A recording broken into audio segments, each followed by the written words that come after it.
pada pertemuan kali ini kita akan masuk ke materi akuntansi. Nah, pada bab 1 atau bab sebelumnya kamu sudah pasti mempelajari yang namanya sejarah akuntansi, kemudian masuk lagi jenis-jenis akuntansi, kemudian masuk yang namanya pihak-pihak yang membutuhkan akuntansi ya. Nah, pada pertemuan kali ini sebelum kita masuk ke materi awal, nah saya akan ajarkan dulu bagaimana karakteristik penulisan nominal dalam akuntansi, karena hal yang paling fatal itu adalah mulai dari kita mengenal yang namanya angka ya, sampai pada saat kamu kelas 11, nah kamu tidak terlepas yang namanya penulisan rupiah atau mata uang Indonesia. Nah, yang menjadi permasalahannya, penulisan itu apakah sudah benar atau tidak? Oke, baik. Nah, sebagai langkah awal, penulisan rupiah atau nominal dalam laporan keuangan. Paham ya? Nah, mungkin banyak kamu pelet, tapi ini adalah dasar untuk semua. Oke, baik. Nah, penulisan nominal untuk laporan keuangan. Nah, salah satu contoh ketika kamu menuliskan nominal 10.000, hal yang paling biasa kamu lakukan adalah seperti ini, dengan menulis angka nominal seperti yang ada di layar kamu, ya kan? Nah, secara akuntan ya, secara laporan keuangan ini jenis penulisan nominal yang salah fatal, yang sangat fatal. Kenapa? Karena satu, ini tidak mempunyai yang namanya mata uang. Kemudian ada pengikut rupiah di belakang atau sering disebut seperti ini nih pada layar kamu, atau koma tanda kurang.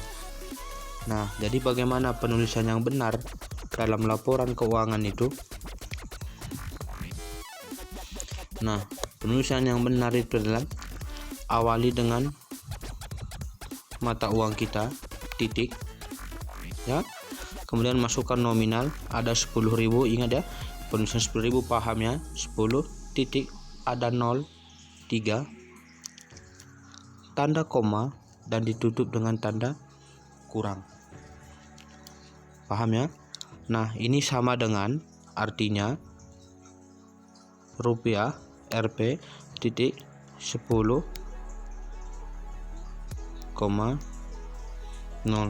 Nah, kamu pasti sudah sering atau kerap kali menjumpai nominal seperti ini.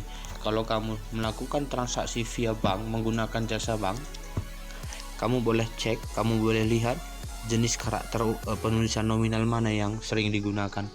Oke, bisa ya? Oke, baik. Nah, kemudian dalam akuntansi nanti, sebelum kita masuk ke akuntansi perusahaan jasa atau dasar, nah ada kode ya, ada kode akun,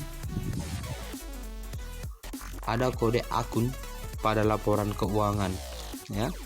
Nah, yang pertama saya kasih contohnya 1, 2, 3, 4, 5, dan 6. Bisa ya? Nah, ada 6 jenis kode akun yang akan kamu pelajari baik di akuntansi perusahaan jasa maupun perusahaan dagang. Yang pertama itu adalah kode akun harta. Bisa ya? Nah, yang kedua itu kode akun utang. Kemudian yang ketiga itu modal. Kemudian ada pendapatan. Kemudian ada beban, beban, dan yang terakhir itu adalah price. Saya. Nah, keenam akun ini yang akan kamu kelola ketika kamu menyajikan yang namanya laporan keuangan. Ingat kodenya. Ingat, harta mempunyai kode, ya, mempunyai kelompok dengan nomor 1. Saya. Sedangkan utang itu mempunyai kode dengan nomor kelompok 2. Dan yang ketiga itu adalah modal dengan nomor kelompok 3. Pendapatan mempunyai nomor kelompok 4. Sedangkan beban mempunyai nomor kelompok 5. Dan yang terakhir itu adalah price mempunyai nomor kelompok 6. Bisa ya? Ingat, yang pertama adalah harta, yang kedua ada utang, yang ketiga itu adalah ada modal, 4 pendapatan, 5 beban, 6 price.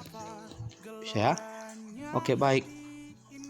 Nah, kemudian untuk menerjemahkan yang namanya kode akuntan, bukan, kode nomor akun, paham ya? Nah, kode nomor akun ini wajib kamu hafal. Kenapa?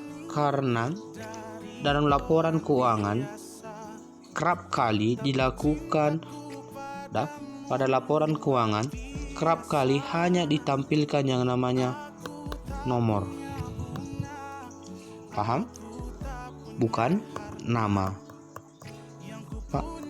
Pak, jadi bagaimana kalau misalnya ada pembaca laporan keuangan dari pihak eksternal yang membutuhkan laporan keuangan kita? Nah, kalau mengenai akuntansi, jangan tanya sama mereka.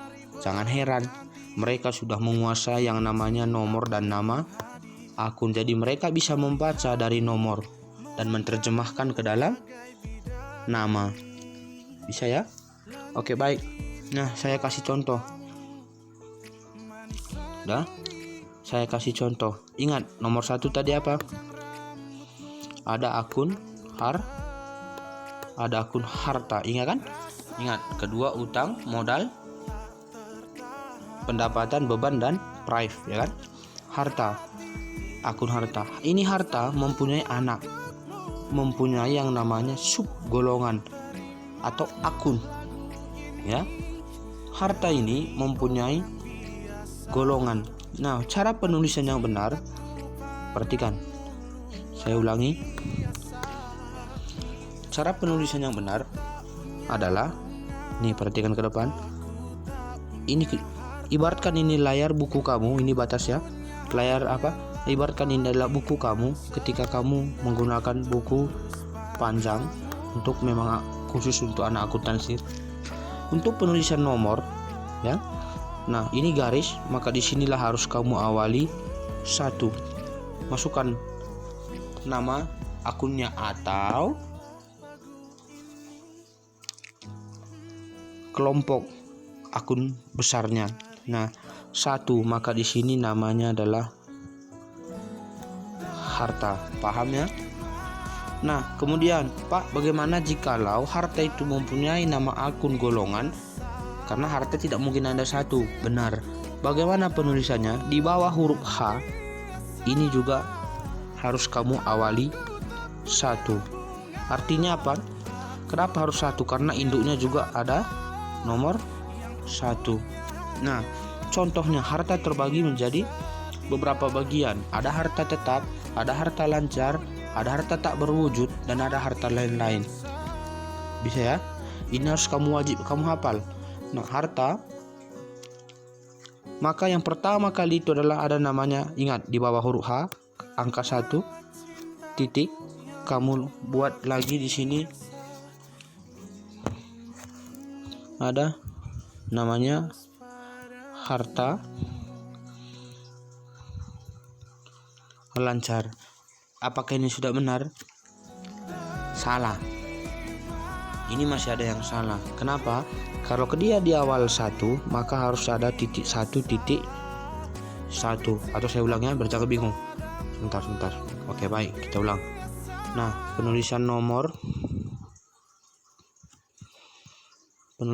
akun, ingat satu ini ya, ada harta. Nah, di bawah huruf H ini kamu kasih satu, menandakan bahwa satu ini adalah golongan di atasnya. Saya merupakan golongan di atasnya. Nah, nanti kita pelajari satu itu sudah pasti namanya 1.1. Paham ya? Saya ulang, jangan bingung. 1.1. Lihat, perhatikan layarnya. Oke, 1 titik. Ya, 1.1 menandakan satu ini nih, golongan ini kan? Ya kan? Kelompok harta kan? Maka 1.1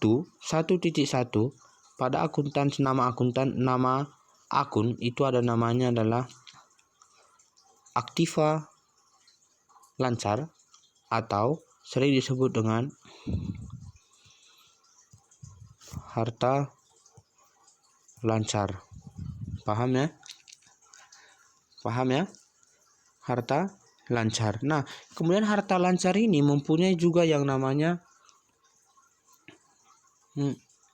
akunnya, nama akunnya ada. Ya, punya anak lagi, mempunyai anak pertama harta lancar. Harta lancar punya anak lagi. Penulisannya bagaimana? Nah, ingat 1.1 berarti satu ini golongan harta, sedangkan satu itu new, baru ya kan, untuk nama akun lancar. Maka kita kasih di bawah huruf H 1.1.1. Maka ini dengan nama khas. Paham ya? Menandakan apa? Ya. Nah, satu ini kan kakeknya ini kan? Kakeknya orang tua dari harta lancar ini. Paham ya? Nah, sedangkan ini 2, ini ya kan? Sama. Oke, sampai sini bisa ya. Bagaimana kalau ada lagi golongan harta lancar yang lainnya? Nggak masalah. Tinggal kasih nomor 1.1. Jangan lupa 1.1-nya. Karena 1.1 tadi kan induknya ya kan. Satu lagi ini golongan kedua. Maka lanjutkan ini 1.1.2. Pada nama akun ini akan muncul yang namanya piutang. Nah, inilah karakteristik penulisan nomor dan nama akun yang benar. Sampai sini paham? Bisa ya? Oke, baik. Nah, kemudian untuk gambaran berikutnya itu mengenai akuntansi dasar. Oke, pada akuntansi dasar kamu mengenal, ingat yang namanya dasar sudah pasti awal. Pada akuntansi dasar kamu akan mempelajari pengelompokan akun itu secara umum dibedakan menjadi 3. Ya, dibedakan menjadi 3. Yang pertama itu adalah harta. Ya. Yang kedua itu apa? Ingat golongannya. Ada utang, paham ya? Yang pertama tadi harta, yang kedua utang. Dan yang ketiga tadi apa? Ada namanya modal. Sampai sini bisa.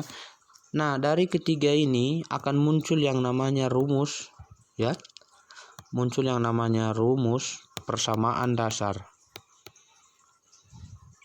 Ya, akan muncul namanya rumus persamaan dasar. Nah, rumusnya apa? Perhatikan. Rumusnya itu adalah harta sama dengan utang ditambah dengan modal. Sampai sini paham ya? Harta sama dengan utang ditambah dengan modal. Jadi kita kalau masukkan nomor akunnya 1 sama dengan 2 ditambah dengan 3. Ya. Ingat 1 sama dengan 2 ditambah dengan 3. Ini rumusnya yang harus kamu hafal mau tidak mau. Harta sama dengan utang ditambah dengan modal. Sekarang kita buat. Kalau misalnya ya, jangan lupa di setiap sudut bukunya paling atas ujung kanan, ya, kanan atas kamu langsung tuliskan, jangan lupa harta sama dengan utang ditambah dengan modal, biar jangan lupa. Bisa ya? Harta sama dengan utang ditambah dengan modal. Oke, baik. Nah, saya kasih contoh. Kalau diketahui harta itu mempunyai nilai 4, sudah?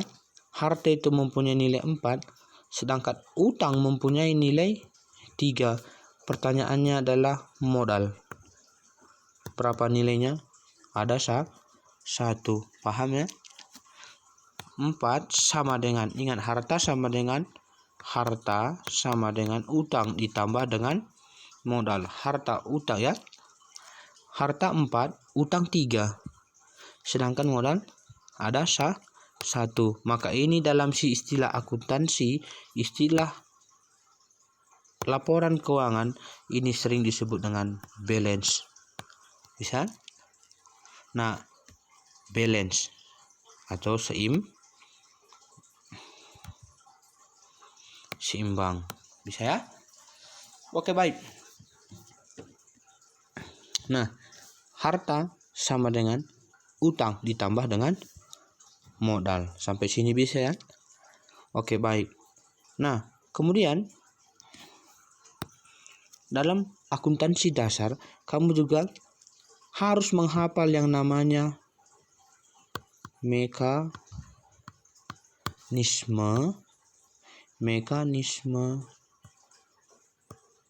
akun. Ingat dan mekanisme akun. Yuk kita masukkan jenis-jenis akun tadi apa? Ingat, ada 1, 2, 3, 4, 5, dan yang terakhir 6. Nah, mekanisme akun ini ya, saya gambar.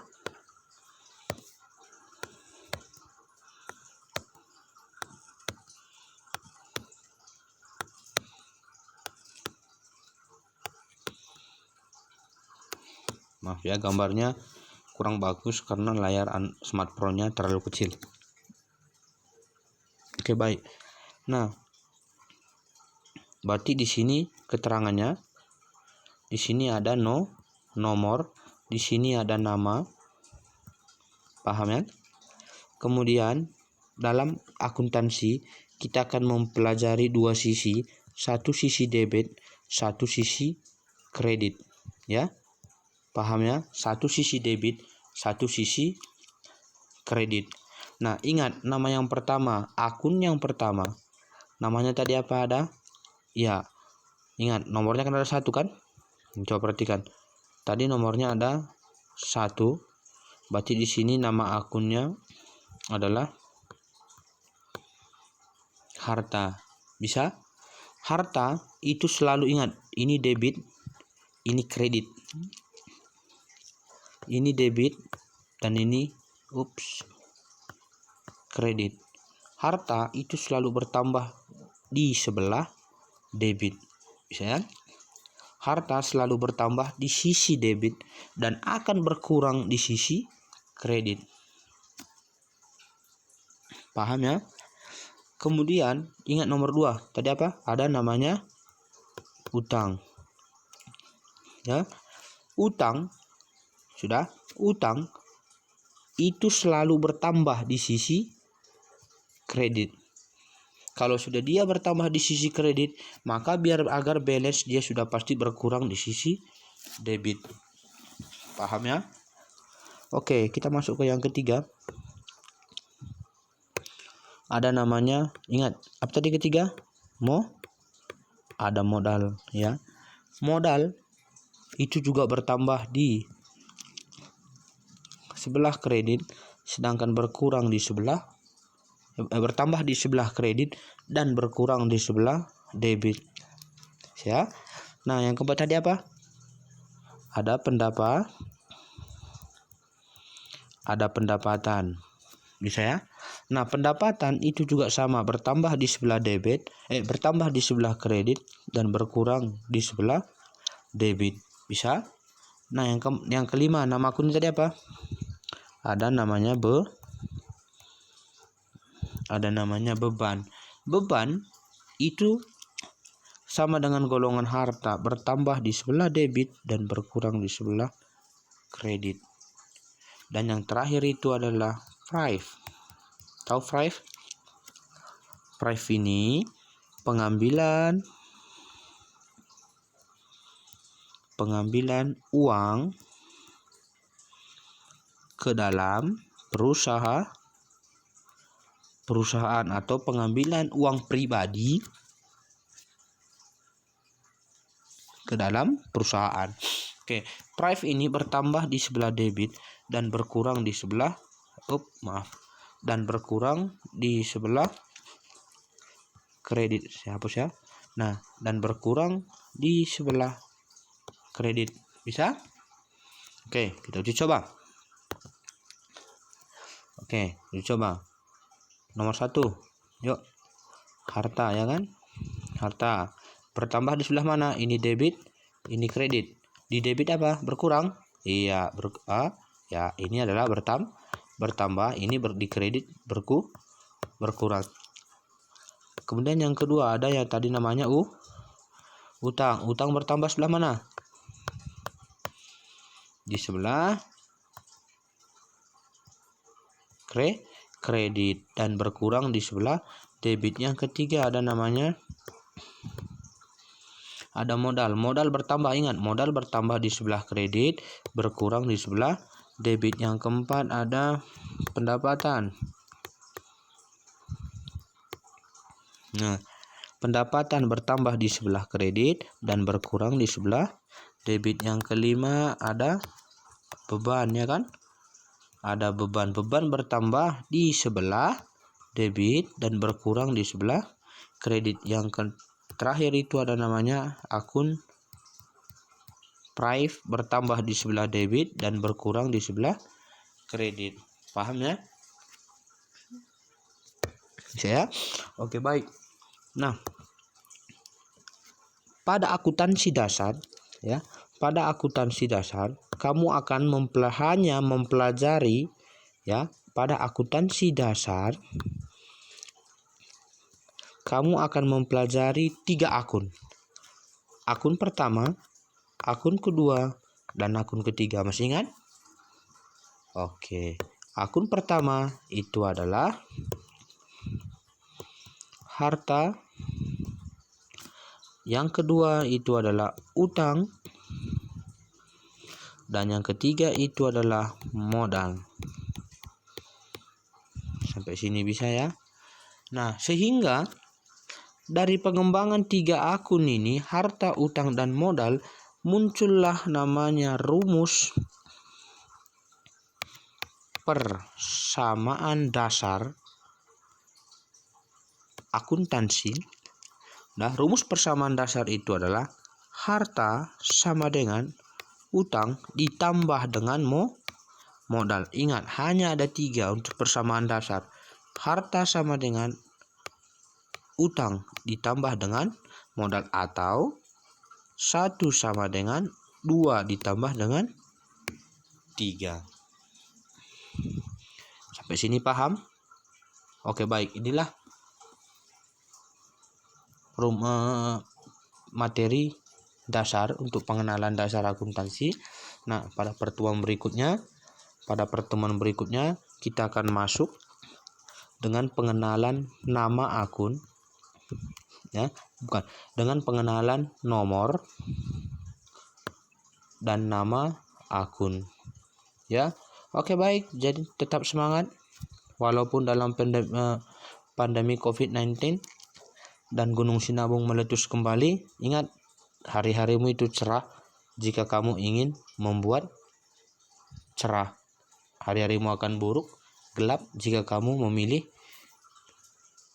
hari-harimu gelap. Oke, tetap semangat dan sampai jumpa ke pertemuan berikutnya. Terima kasih.